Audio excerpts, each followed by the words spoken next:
কেউ যেন যত্রতত্র ময়লা আবর্জনা না ফেলেন সে বিষয়ে সচেতন করিব। সর্বদা সাংবিধানিক নাগরিক দায়িত্ব পালন করিব।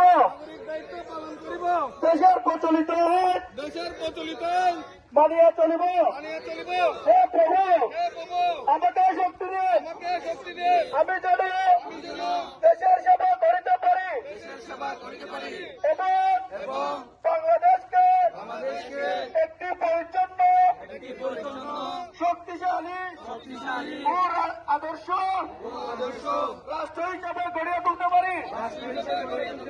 আমিন।